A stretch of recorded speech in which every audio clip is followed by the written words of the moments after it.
For the knit stitch, we're going to learn both the English method, which is also called the American method, and some people call it throwing. And we're going to learn the Continental method, which is also called the picking method. The difference between the two methods is which hand is using and maneuvering your working yarn. So here's our working yarn.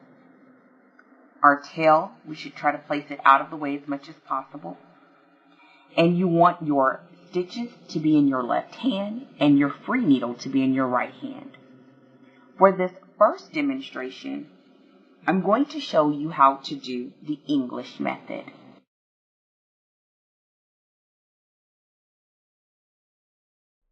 For the English method, your working yarn is maneuvered with your right hand.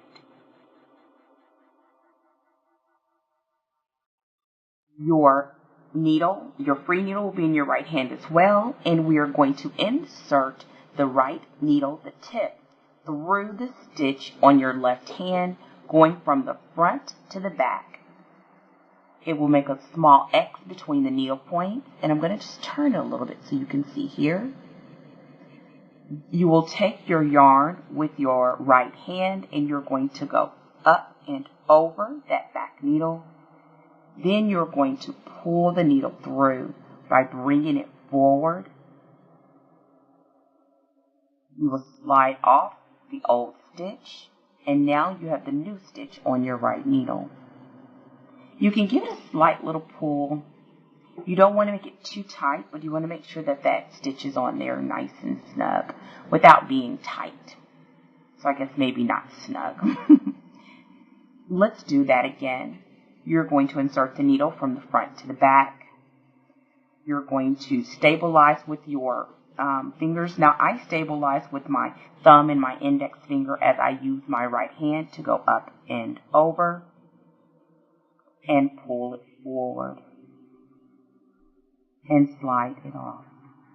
Let's do that again. Front to back, up and over, and pull the stitch through. And now we have 3 stitches on our right needle. As you continue to knit, you will move the stitches from your left needle to your right, and it's a continuous pattern. And bring it forward and slide it off.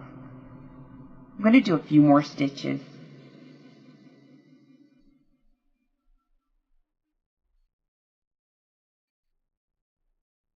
And as you can see, once the yarn is on the right needle and I'm sliding the right needle forward, I'm using my index finger on my left hand to help move that right needle around to keep that stitch on the needle as I pull it forward. And this is the English method of knitting. I'm going to keep going until we get to the end of the row and allow you an opportunity just to watch the stitches.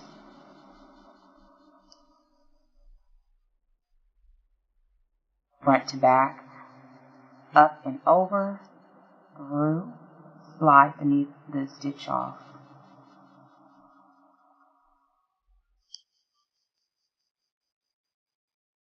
And it's okay if your stitches do not look perfect. There's so many ways to make adjustments, but in the beginning, you just want your hands to get familiar with the movements.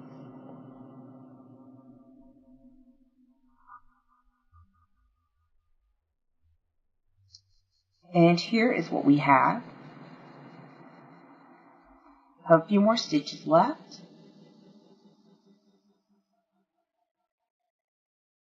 Most people find that as they learn to knit, whatever stitch or method that they learn in or are most comfortable in, they tend to continue to stick with that method. And so you will find that many Americans use the English method, or also called the American method. But then the next one that we'll learn is the Continental, which some even call the European or throwing. And now we're at the end of that row. There we go. So that you can see there that we've completed our first row. In the next segment, we are going to learn the knit stitch in the Continental method.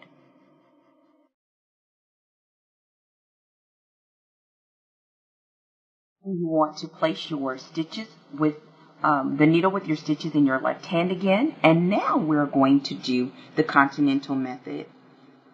And with the Continental method, you're going to maneuver the yarn with your left hand. Our free needle on our right hand again. You're going to still insert from the front to the back. You will bring the yarn up and over, and then you'll bring that stitch forward. Front to back, up and over. Front to back, up and over.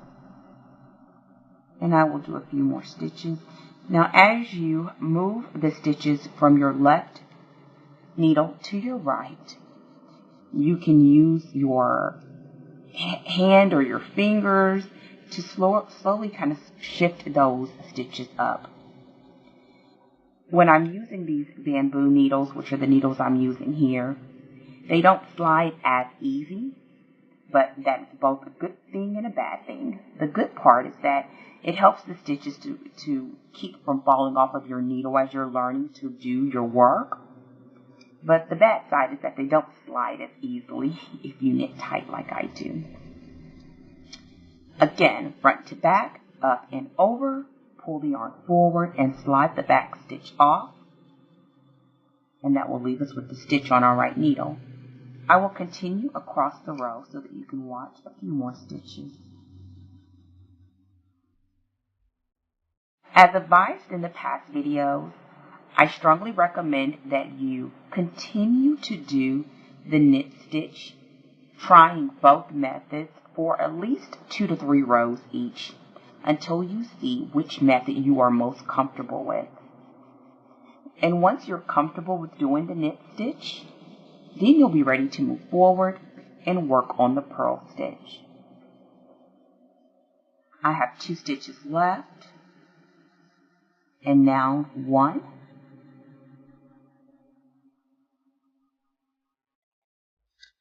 And now we have done both the Continental as well as the English method of the knit stitch.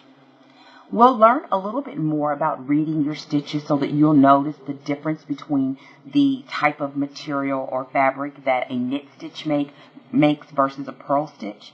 And we'll talk about that a little later in our videos. But for now, just work on moving that yarn either with your left hand or your right hand to complete the knit stitch.